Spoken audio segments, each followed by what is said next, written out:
Hello and welcome to Blockchain Gaming World, episode 139. I'm your son Jordan, and joining me today we have Q Lee, who is the president of Com2uS USA. How's it going, Q? Good. How are you? Good to see Very you. good, very good. I noticed you've come prepared with your branded hat, so that's Yes, always a plus. I made some golf hats. That's good, good. Well, no, Yeah. we're collecting hats at the moment, so maybe after the podcast, I'll see if I can Sure. weasel one I'd for love to our send one over. Yes. Good, good. There we go. We're collecting hats. But that's not the point of the podcast. We're not here to collect hats. We're here to talk about what's going on in terms of blockchain games. Before we get onto that, though, we'll talk a little bit about Q, maybe. So we've known each other for a long time now.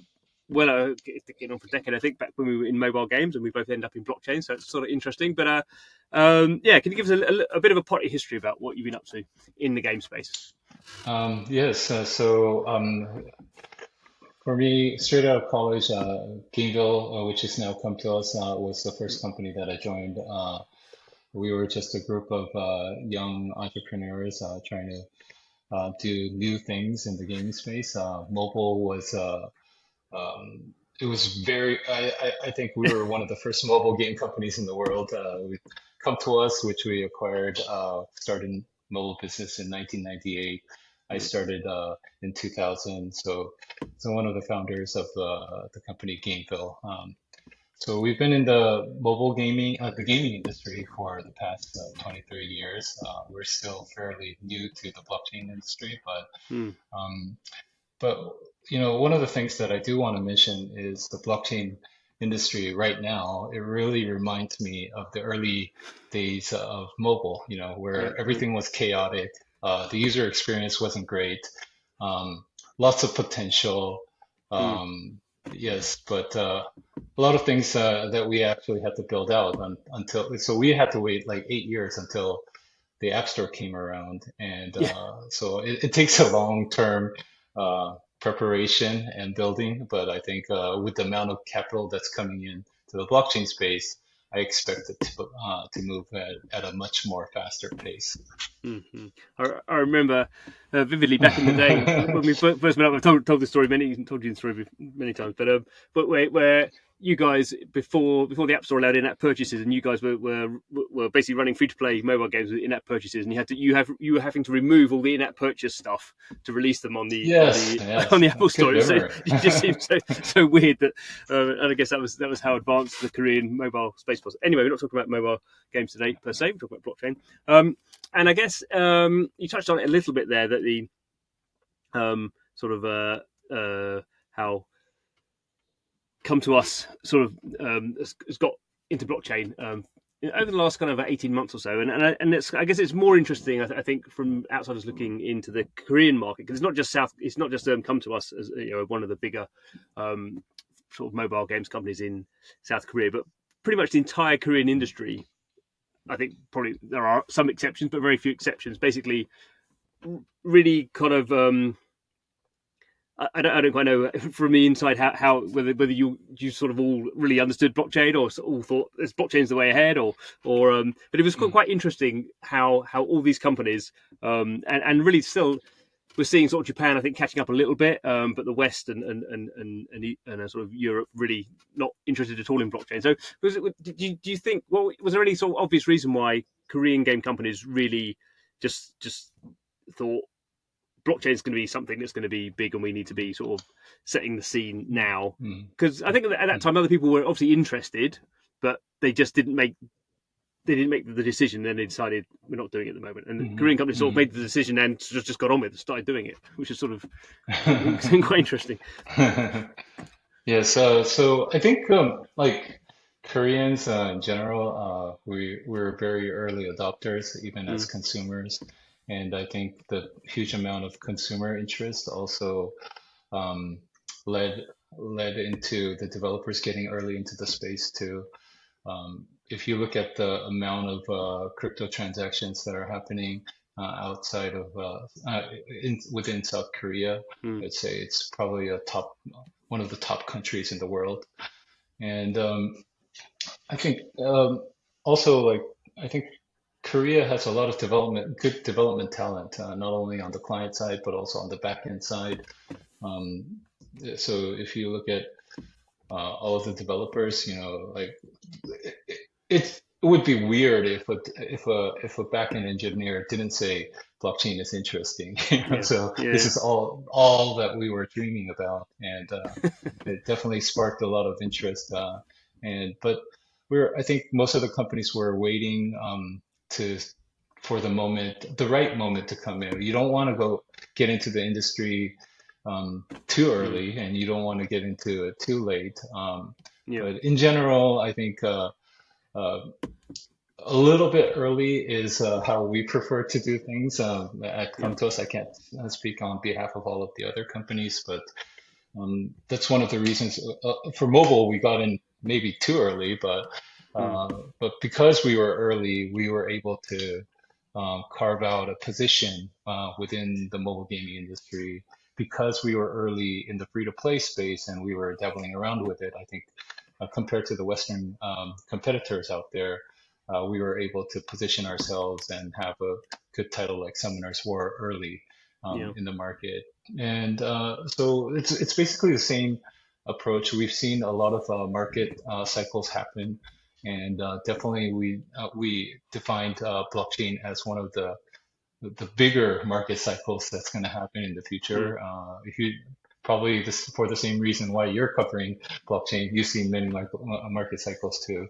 yeah, So, and when Axie Infinity and NBA Top Shot was being adopted in mass market, we thought, oh, it's already starting in mass market. We'd mm, better not be behind the game. And yeah, so I think the when you talk about all of the Korean companies, I think, because they've seen what happened in the free-to-play space firsthand, I think that also uh, sparked a lot of interest to getting early into the blockchain space. mm, mm.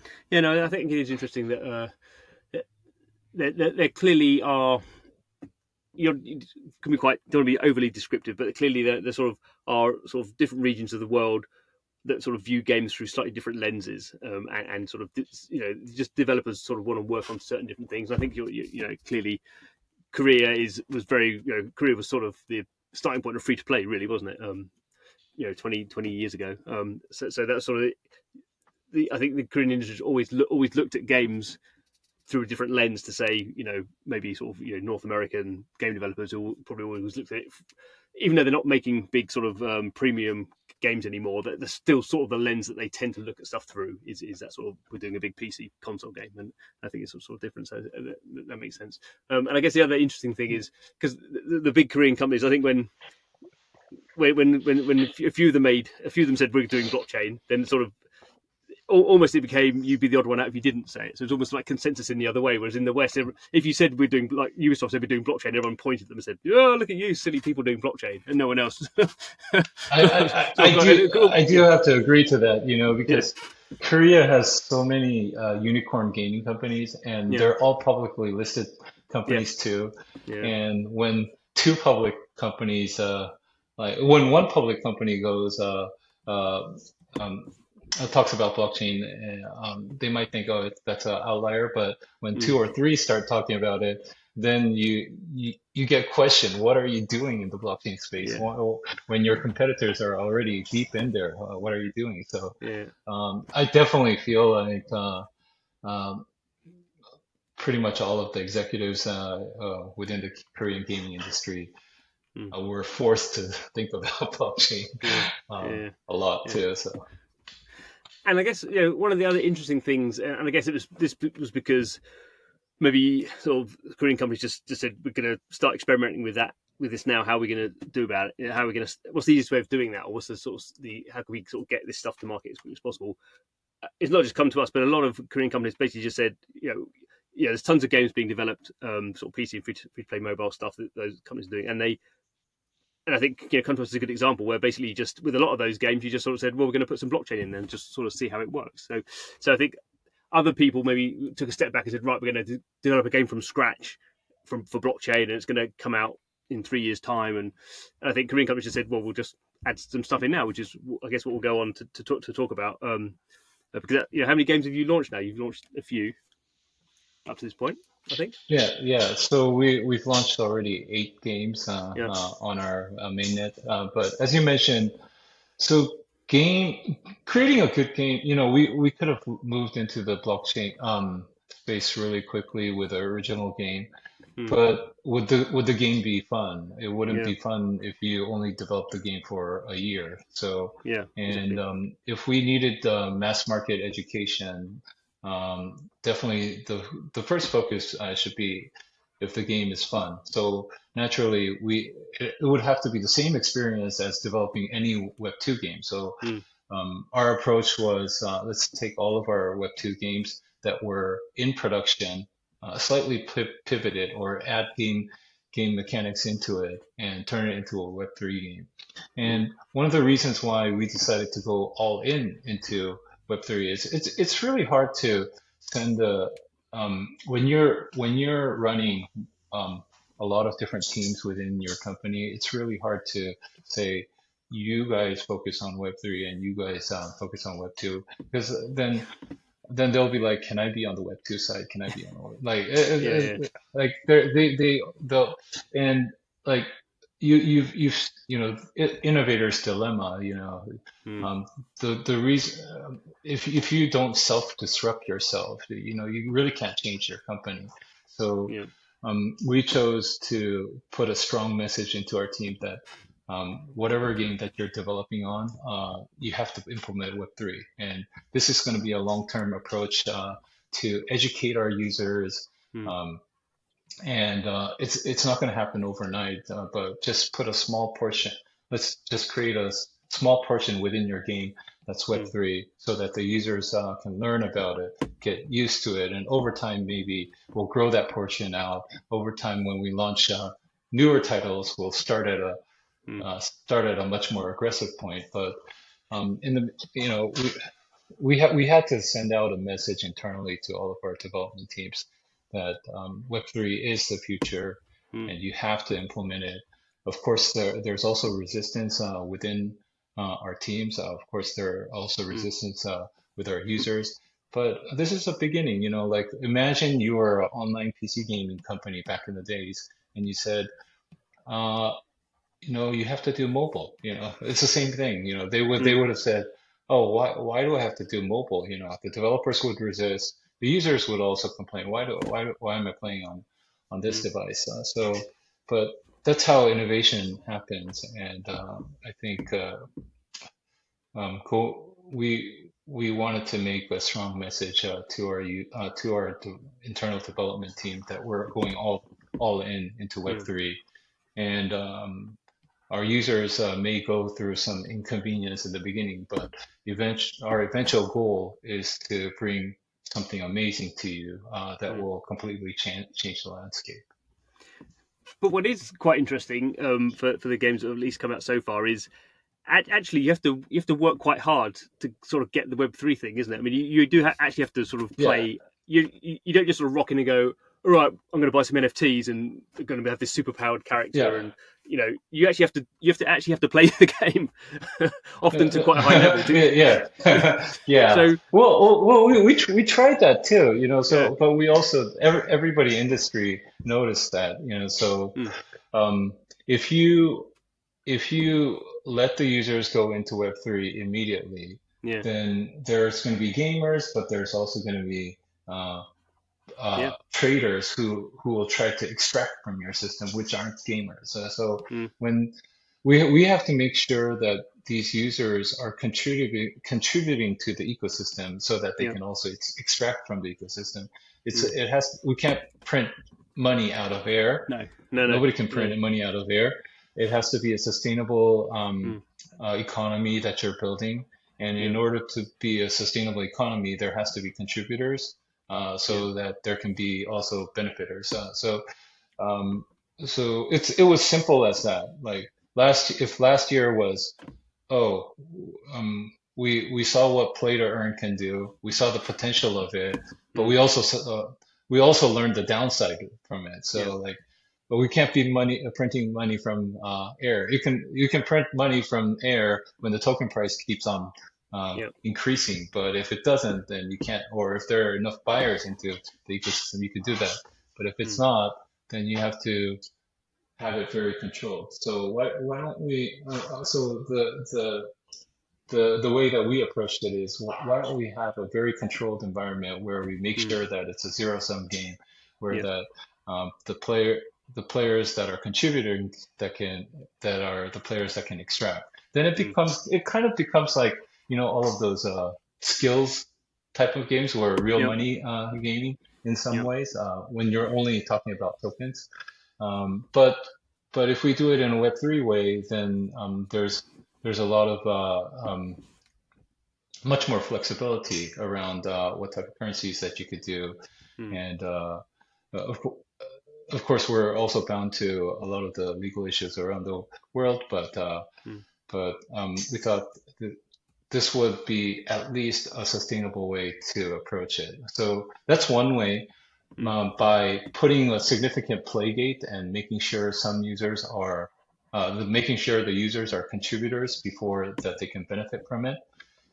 I think that's where you're referring to, like games like Ace Fishing or Summoners War Chronicles. Uh, but for games like Minigame Party, Mm. what we're doing differently is we're generating revenue from ad revenues. So Okay. everybody becomes a contributor from the beginning, Mm. but we only share a portion of what we earn from ads back to the users. Mm. So if you do it that way, then you could distribute it to everybody, uh, but the amount will change every day depending Yeah. on what the collective contribution is to the ecosystem. Mm-hmm.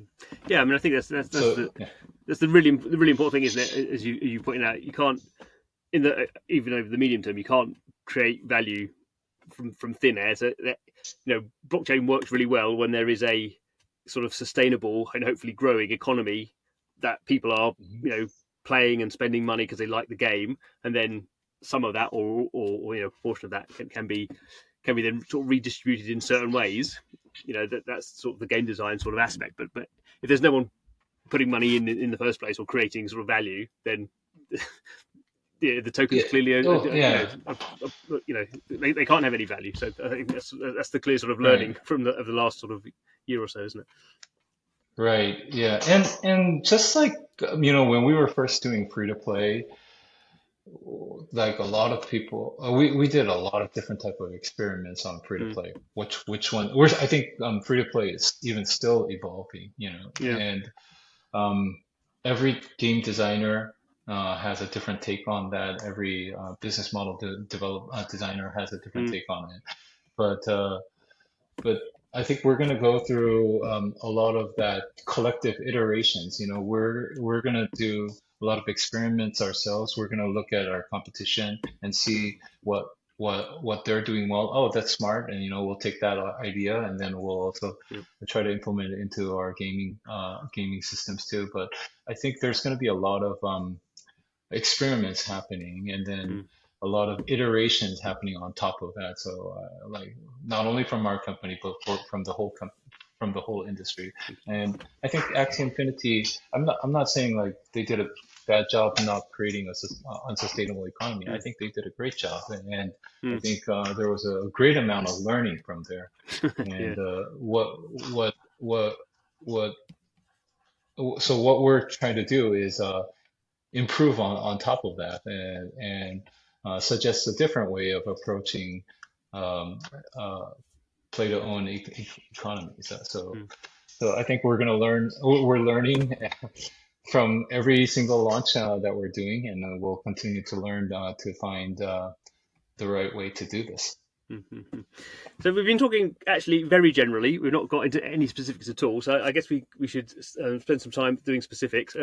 Sort of joking about your hat, but XPLA is your blockchain, and without rubbing too much salt in the wound, I guess can we go through the story of your first blockchain? Because I guess that's sort of South Korean companies launching all this stuff a year ago. There was a very famous South Korean blockchain called Terra, Yeah. and I guess that was quite early on in your sort of blockchain in the cycle of Korean companies going, we're going to do a lot of blockchain games, and Terra being this at that point the sort of in the whole blockchain space the sort of biggest blockchain. It was the one that everyone was looking at, and you were sort of working with them. So how when that sort of whole thing sort of fell apart, I mean, obviously that was, I imagine, quite a shock to you guys. But was there any point at which you kind of thought, maybe this blockchain thing is much too complicated, and we should we'll No, leave it so to someone else? Obviously, you didn't, because you've come up with your own now XPLA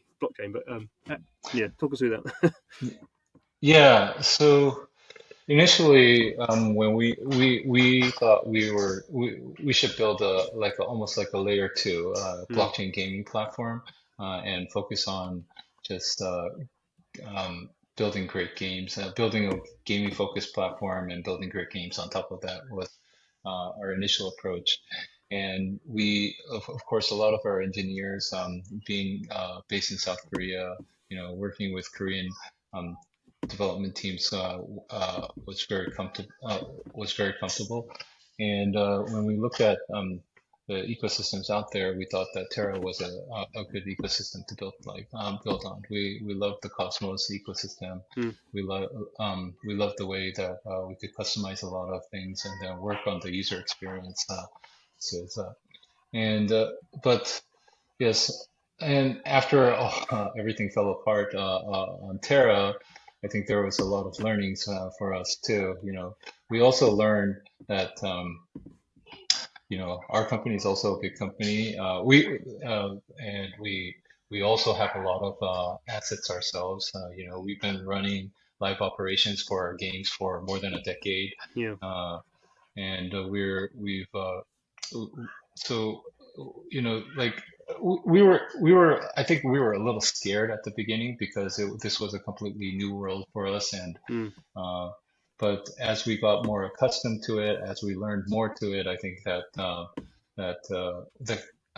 we grew our confidence in building mm, our own layer one. And because we had so much assets that we could bring into the Web3 space, we were thinking, why don't we build one and not do it ourselves, but build a decentralized gaming and content focused platform, and really invite all of the best creators around the world. We've been in the gaming industry for such a long time. We have a large amount of partners that we could potentially bring in.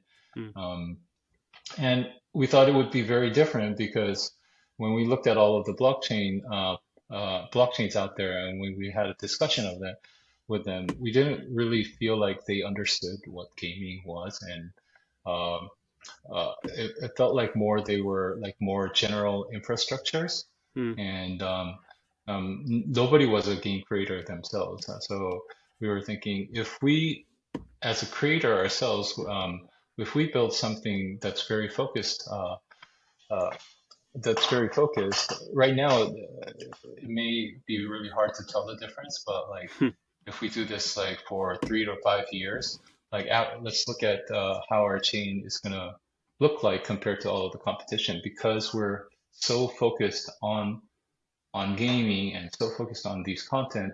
As a content creator, we would probably build the best tools available. And as we invite really the stronger developers that we could work with together, and publishers out there together, we were thinking, we could make really something special. So like I don't think Valve thought of like building Steam mm, back in the days, when there was like the Microsofts of the world to distribute content to. And but so we thought, it's one of these unique opportunities where we get to start these things, and we could control our own destiny. We love the Cosmos ecosystem, and mm, we thought we could be a great part of it. And so let's do it by ourselves this time. So yeah. I'm really proud of our team, like because we probably went through the hardest time. Yeah. Like right after we started, we probably went through the hardest time going with Terra. FTX was our lead investor too. We went through Okay. FTX. Mm. and we're still here. We Yeah. and but our approach has always been a very long-term approach, Mm. and I think getting these type of experience very early on made us more seasons, and now I Yeah. think I'm proud to say I'm a veteran in the Yes. Web3 space. Absolutely. Yes. You earned it through the bruises. I mean, it's kind of interesting that the um, going back to sort of so many South Korean companies were in this that and there's, I think I get the impression there's quite a sort of strong, obviously your competitors to some degree, but there's quite a strong sort of South Korean community, and sort of everyone's, as far as I see, all the South Korean companies are sort of building their own sort of infrastructure. So it's kind of interesting compared to maybe what's happening in Japan, where they seem to be, maybe not all of them, but there's quite a lot of building around Oasis, this blockchain. It's kind of interesting that all the Korean companies sort of basically took the decision, we'll do our own, rather than sort of coming up with a Korean gaming blockchain. But yeah, Yes. it's Yes. it's just that, yeah, It's different. I think yeah, I would think it's some of it is cultural. yeah, I think some of it is also because of like the type of environments that they're placed in. When you look at Japan, mm, I think the top exchanges they weren't handling hundreds of tokens. I think top yeah, exchange was handling only like 15 tokens. yeah, So then, like if everybody created their own mainnet, and would they be listing all of the tokens? mm, It would have been really hard, to do that. So I don't know the exact answer, and I think mm. there's also a lot of ego among the Korean, Okay, ego and pride among the Korean mm. publishers. Like doing something together with them means I'm going under, Oh, I see. But Okay, like that is it. so, but I think we really want to try to do something great together Mm, with a lot of Korean partners. Hopefully, and I wouldn't say everybody's doing their own. okay, But I think um, so. Yeah, we're open to discussions I see. Okay. uh, Maybe there's something to going on behind the scenes you can't tell me there. Good, good. yes. We'll wait to see. Cool.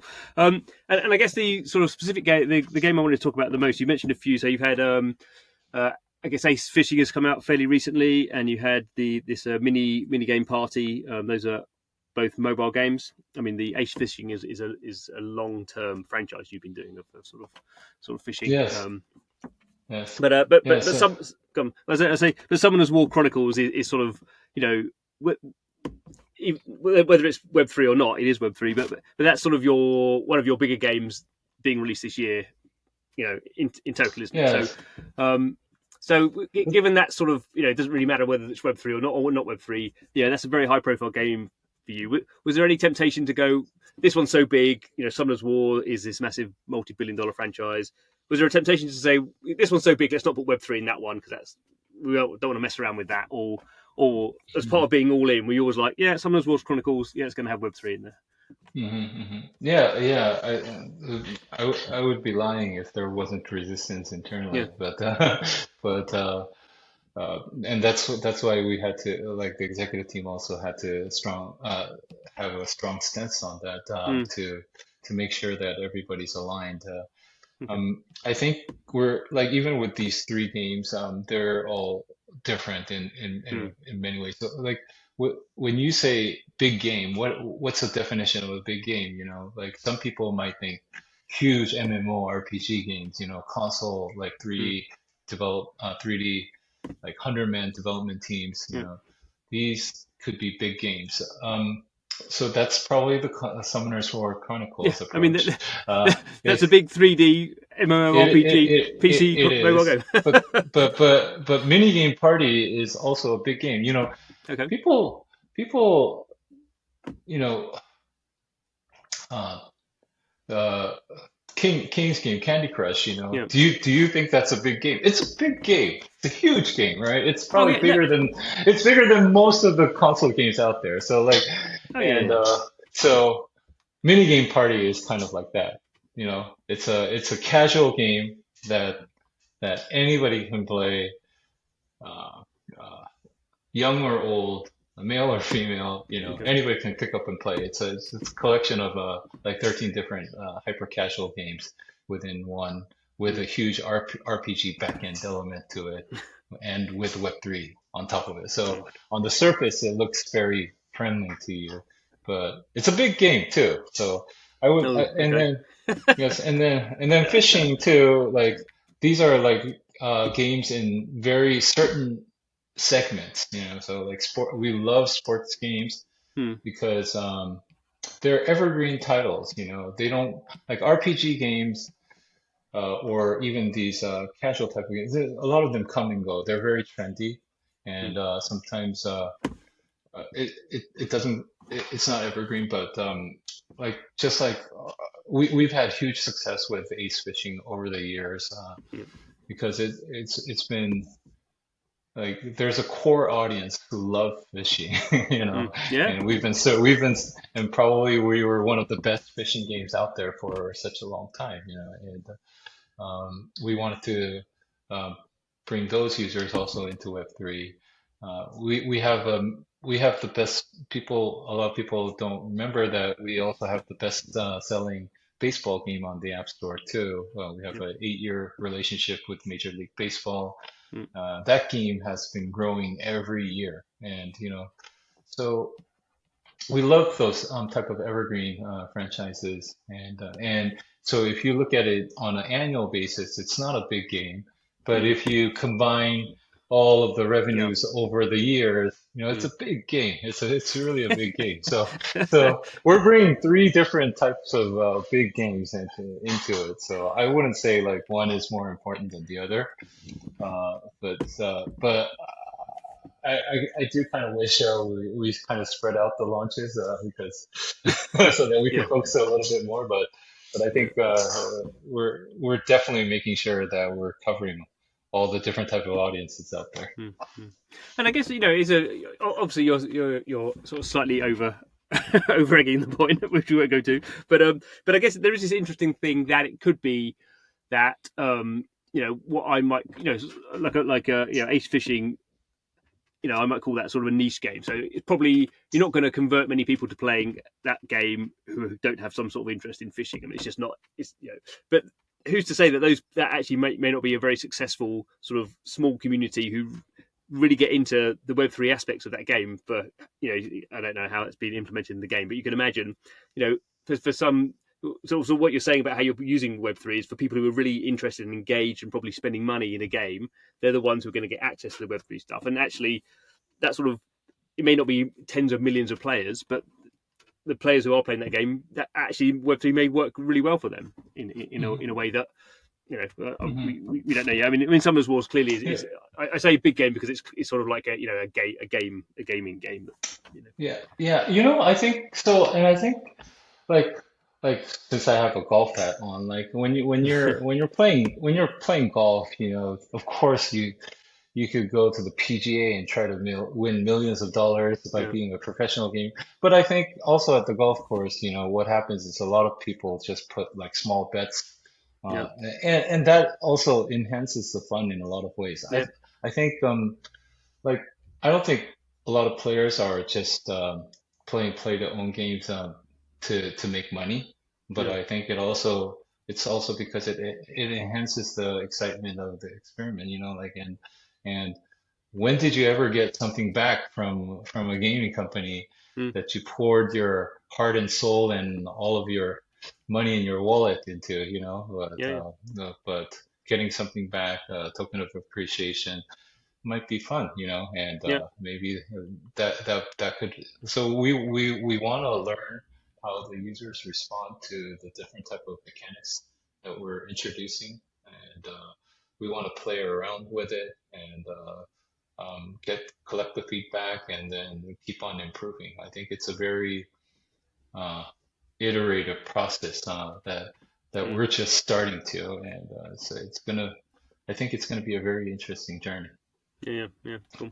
I'm just going to go because I have been waffling on about how we haven't got enough detail. So I've just got the press release here about the Summoners Wars Chronicles. So I do think it's interesting for people who haven't played it. I have actually started playing it, but as ever, I'm not anywhere close to the blockchain stuff. But the thing, so Summoners War Chronicle went live as a Web 2 game, launched a couple of months ago, and the Web 3 part has literally just gone live, I think, last week, Right. and that's called Right. the mileage shop. So the mileage shop is you get these this sort of currency, these in-game items, and you can. I'm looking here. You can convert.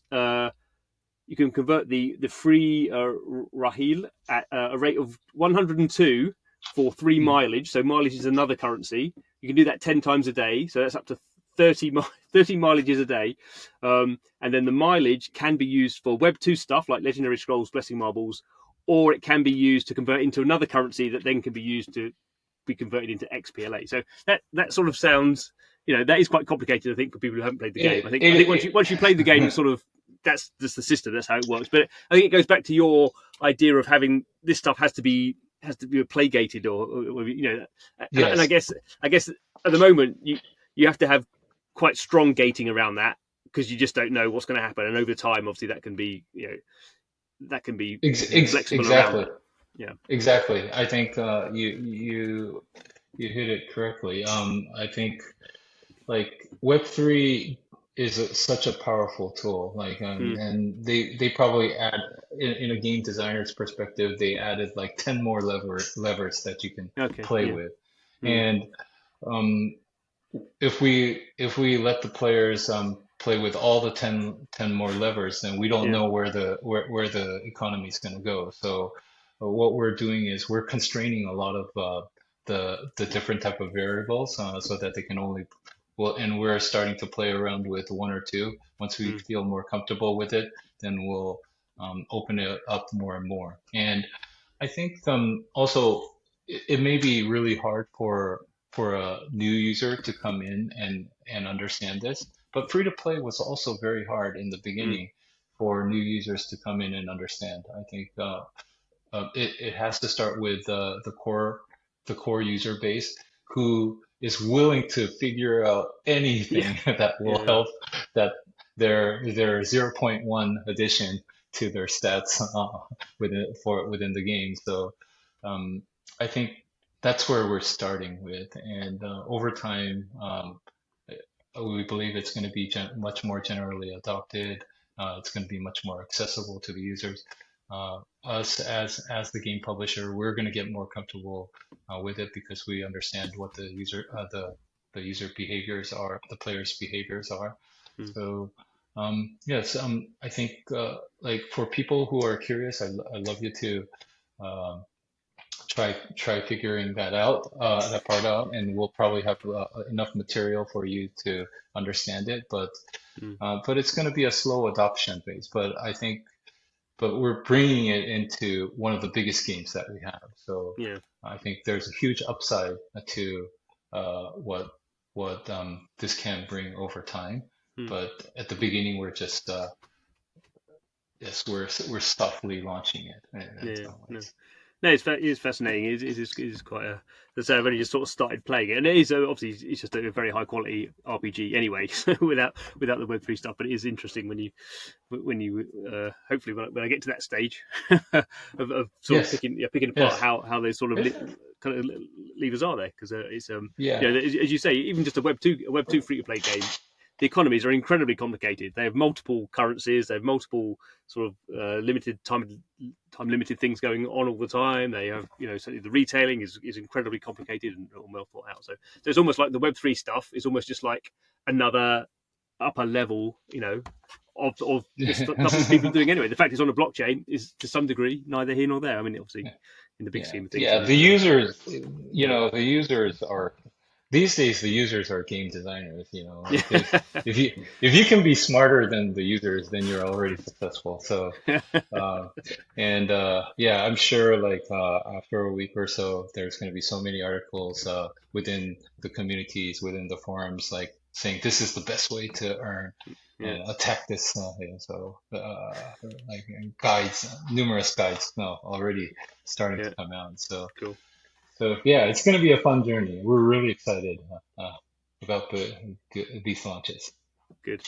Good. Well, we covered a lot of stuff there. Thank you so much, Q. That was really good. Okay, thank you. Good, and we await the first data that you can give. Hopefully, the next kind of month or so, we'll get some data about what's going on there. But we'll keep an eye out for that. But in the meantime, thanks to everyone for watching, listening to the podcast, however you're consuming it. So every episode, we're talking to people who are, as Q said, experimenting with this great new set of levers we have in the game space, a way of incentivizing people, sort of sharing success of games with people, allowing people to create value as well. Hopefully, I think it's making more interesting games, and I think it's going to make more successful games for developers and people playing them as well. So please subscribe to the podcast, and see you next time. Goodbye. Bye.